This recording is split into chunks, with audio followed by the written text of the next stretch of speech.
जय Shri Ram everyone, welcome to the channel HR Vidyapeeth. तो आज हम पढ़ना चाहेंगे मिरर का पार्ट 3। पिछली 2 वीडियो हम कवर कर चुके हैं मिरर की, ठीक है। वो भी आपको चैनल पे प्रोवाइडेड है, आप देख सकते हैं, फ्री कंटेंट है बिल्कुल। अगर किसी को हमारा कंटेंट पसंद आए तो वो वीडियो को लाइक करे, शेयर करे अपने फ्रेंड के साथ तथा चैनल को सब्सक्राइब भी करे। तो मिरर में हम पढ़ चुके थे कि इंसिडेंट रे किसे कहते हैं, लॉज ऑफ रिफ्लेक्शन पढ़ चुके थे हम, ठीक है। तो आज हम थोड़ा और आगे बढ़ते हैं। अब जैसा कि हमने लॉज ऑफ रिफ्लेक्शन में एक लॉ पढ़ा था, सेकंड लॉ, कि जो एंगल ऑफ इंसिडेंट है, angle i is equal to angle of reflected ray, ठीक है। जो एंगल रिफ्लेक्टेड रे ड्रॉ करेगी और जो इंसिडेंट रे ड्रॉ करेगी, वे दोनों एंगल क्या होंगे, इक्वल होंगे। अब उसी एंगल का यूज करके एक तरह से ये समझ लीजिए हमें 4 लॉज दे दिए गए कि हमेशा क्या है, अगर लाइन इस पॉइंट पे जाएगी तो यहाँ से रिफ्लेक्ट होगी, ये ऐसे जाएगी, या इस पॉइंट पे इंसिडेंट होएगी तो ऐसे होगी। तो वही आज हम 4 लॉ कवर करेंगे, कॉनकेव मिरर के लिए भी और कॉन्वेक्स मिरर के लिए भी। मैंने पहले ही वो क्या है ग्राफ बना दिया है ताकि ज़्यादा टाइम कंज्यूम ना हो अपना, क्योंकि वीडियो लेंथ ही नहीं होनी चाहिए, ठीक है। तो सबसे पहला लॉ अपने को ये कहता है कि अगर कोई लाइन या रे हमारी क्या है, इनफाइनाइट डिस्टेंस से इंसिडेंट होती हो, लेट से ये लाइन रे है ए, ठीक है, ये इनफाइनाइट डिस्टेंस से ऐसे इंसिडेंट हुई, ऐसे आई। तो अगर ये प्रिंसिपल, इसको क्या बोलते हैं हम, प्रिंसिपल एक्सिस, अगर ये हमारे प्रिंसिपल एक्सिस के पैरेलल हुई तो जो लाइन है वो रिफ्लेक्शन के बाद कहाँ से गुजरेगी, वो गुजरेगी हमारी, इंटरसेक्ट करेगी एफ पर और ऐसे चली जाएगी स्ट्रेट लाइन, ठीक है। ये डिपेंड नहीं करता, किसी भी फोकल लेंथ का आप मिरर ले सकते हो। ये जो लॉज हैं ये हर एक मिरर पे, हर एक फोकल लेंथ पे क्या होते हैं, ओबे करता है, हर एक मिरर इनको ओबे करता है, ठीक है। तो पहला लॉ अपना क्या हुआ कि लेट से रे आई जो कि इनफाइनाइट डिस्टेंस से आ रही थी, पर वो क्या थी, पैरेलल थी हमारे प्रिंसिपल एक्सिस, जिसे हम बोलते हैं प्रिंसिपल एक्सिस, जो सी एफ और पी से होकर गुजरता है। तो वो क्या है, रिफ्लेक्शन के बाद कहाँ से गुजरती है, वो हमारे एफ से गुजरती है, फोकल से, ठीक है, और सीधी चली जाती है। सेकेंड लॉ क्या है, अच्छा यही अगर हम कॉन्वेक्स मिरर की बात करें, अब जैसे हमें पता है कि कॉन्वेक्स मिरर की फोकल क्या होगी, इधर होगी। अब लाइट रे हमेशा एक तरह से कन्वेंशन है कि हमेशा हम ऑब्जेक्ट को कहाँ रखेंगे, वेरी इंपॉर्टेंट पॉइंट है, वेरी इंपॉर्टेंट पॉइंट, कि हमेशा क्या है, हम जो अपनी ऑब्जेक्ट है उसे हमेशा जो मिरर है उसके लेफ्ट साइड में रखेंगे। तो इधर भी हमारी क्या है, लेफ्ट साइड से ही रे आएगी। लेट से ये हमारी रे आ रही थी ए डैश, ठीक है, लेफ्ट साइड से रे आएगी। अब क्योंकि ये क्या है, एक कॉन्वेक्स मिरर है, तो ये लाइट को रिफ्लेक्ट करके वापस भेज देगा, हमें पता है, ठीक है। तो आप ये कह सकते हो कि इस केस में तो सर नहीं हुआ ये ओबे लॉ, पर होता है, क्योंकि जो कॉन्वेक्स मिरर है उसे उसमें हमें क्या करनी पड़ती है, वर्चुअल लाइन ड्रॉ करनी पड़ती है। तो अगर जब हमने इस वर्चुअल लाइन को हम ड्रॉ करेंगे ना, किसी भी कॉन्वेक्स मिरर की, किसी भी फोकल लेंथ के कॉन्वेक्स मिरर की, तो हम ये पाएंगे कि जो वर्चुअल लाइन है वो हमारे कहाँ से गुजर रही है, वो कहाँ से पास कर रही है, वो हमारे एफ से ही पास कर रही है। तो इस तरीके से इसमें भी क्या है, हमारा ये जो लॉ है, एक तरह से ये जो कन्वेंशन है वो ओबे करता है ये मिरर भी, ठीक है। तो नेक्स्ट क्या है, इसका जस्ट अपोजिट। अच्छा वो ये भी बात है कि वो किसी भी एंगल से आया, मतलब किसी भी तरीके से आया, वो चाहे नीचे से भी आ रही हो, ऐसे भी आ रही हो, ठीक है, सॉरी स्ट्रेट लाइन बनेगी, ऐसे भी आ रही हो, फिर भी वो कहाँ से गुजरेगी अपनी, फिर भी वो गुजरेगी अपनी एफ से, ठीक है। हर बार वो कहाँ से गुजरेगी, अगर वो प्रिंसिपल एक्सिस के पैरेलल है तो वो गुजरेगी एफ से, फोकल वो पॉइंट से, या फोकल डिस्टेंस की जो एफ है उस पर, ठीक है। तो नेक्स्ट लॉ या कन्वेंशन है वो हमारी ये है कि अगर जो लाइन है वो जस्ट इसका अपोजिट है, अगर वो लाइन है क्या है, हमारी एफ से गुजर रही है, एफ से इंटरसेक्ट करके ऐसे पोल से हमारा जो मिरर है उसके सरफेस से, रिफ्लेक्टिंग सरफेस से टकराती है, तो वो क्या हो जाएगी, पैरेलल हो जाएगी, वो एफ से आई और वो क्या हो जाएगी, पैरेलल हो जाएगी प्रिंसिपल एक्सिस के, जस्ट इसका अपोजिट पॉइंट। इसमें क्या हो रहा था, पैरेलल आ रही थी और एफ से पास कर रही थी, इसमें क्या होगा, एफ से पास होकर रिफ्लेक्शन के बाद क्या होगी, पैरेलल हो जाएगी, ठीक है। वो लाइन ऐसे भी आ सकती है, ठीक है, ऐसे भी आ सकती है, ये आई और टकराने के बाद वो क्या हो जाएगी, पैरेलल हो जाएगी अपनी। अगर हम बात करें यही लॉ की कॉन्वेक्स मिरर के लिए, ठीक है। अच्छा ये जो लॉज है, ये जो 4 अपने जो लॉ है, ये बहुत इंपॉर्टेंट है, क्योंकि यही इमेज फॉर्मेशन में आते हैं और मैं आपको बता देता हूँ कि 10th क्लास में जो 3 नंबर के न्यूमेरिकल्स भी होते हैं, कभी कभी क्या है ग्राफ बनाने आते हैं, तो वो इन्हीं लॉ के बेसिस पे हम बना सकते हैं, ठीक है। तो ये इंपॉर्टेंट टॉपिक है। तो इसमें क्या होगा, जो लाइन है हमारी वो ऐसे आएगी, ठीक है, और क्या है रिफ्लेक्शन के बाद ऐसे पैरेलल हो जाएगी। पर जब हम उसे एक तरह से वर्चुअली ड्रॉ करेंगे तो वो हमारी कहाँ से गुजरेगी, एफ से, फोकल पॉइंट से, ठीक है, चाहे वो नीचे से हो। ये देखिए नीचे से आई, ऐसे आई, और रिफ्लेक्शन के पास बाद क्या हो गई, अगर वो लाइन रिफ्लेक्शन के बाद हमारी प्रिंसिपल एक्सिस के पैरेलल हो जाती है तो हम ये मानते हैं कि जो वो लाइन थी वो कहाँ से पास की गई होगी, एफ से। तो ये हो गया हमारा कॉन्वेक्स मिरर के लिए, ठीक है। आगे चलते हैं थर्ड लॉ की तरफ, ठीक है। इसमें क्या होता है, अब सी पे आ जाते हैं, ठीक है। इसमें मैं मिरर को थोड़ा एक्सटेंड कर लेता हूं, ओके।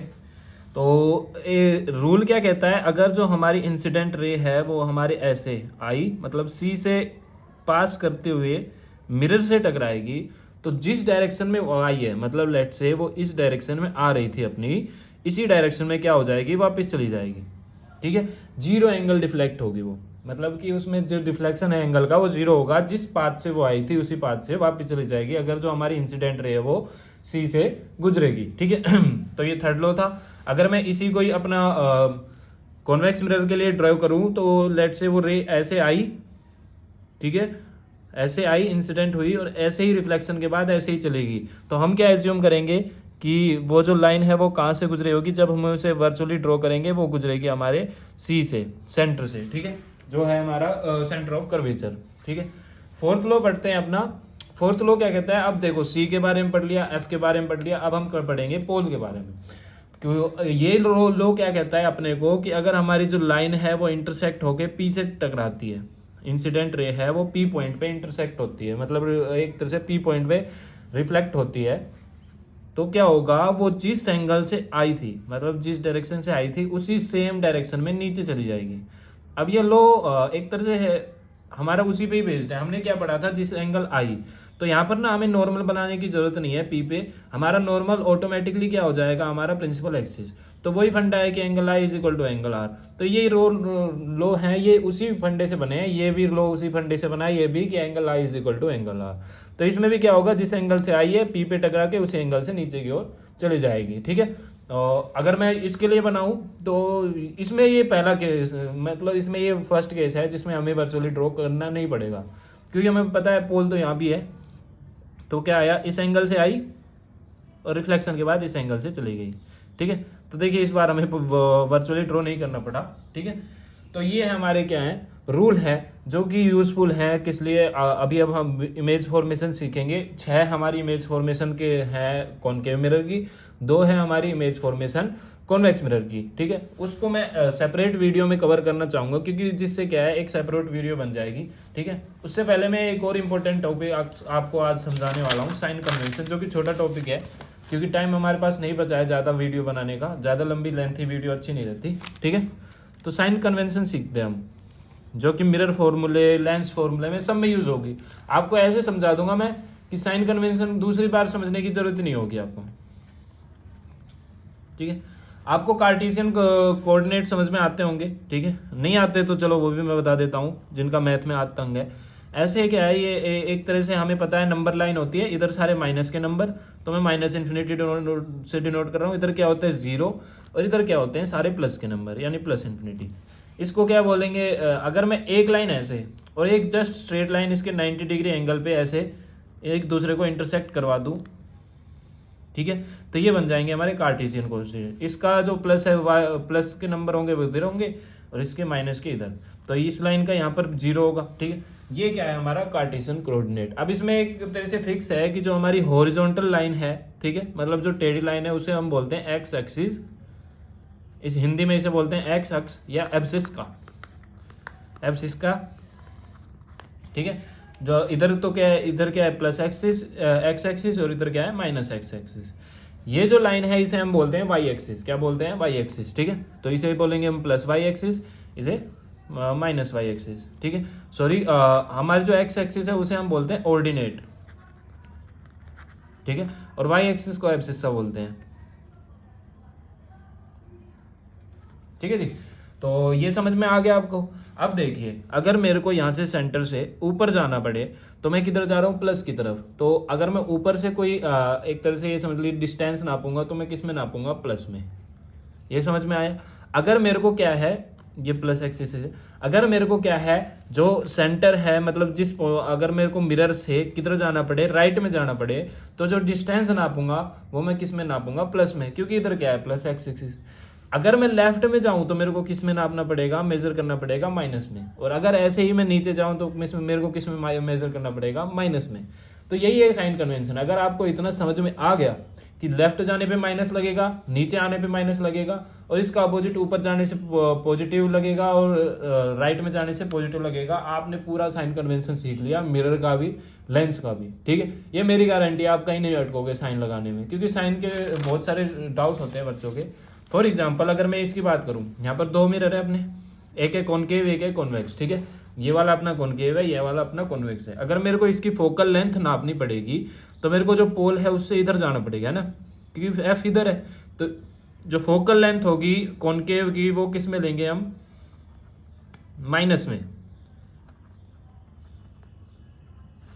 पर जब हम कॉन्वेक्स मिरर की बात करें तो ये पोल इधर है, अगर हमें फोकल लेंथ नापनी पड़ेगी तो हमें किधर जाना पड़ेगा, इधर जाना पड़ेगा, मतलब राइट में। राइट के लिए हम क्या यूज करते हैं, अभी हमने सीखा था, राइट के लिए क्या है, पॉजिटिव।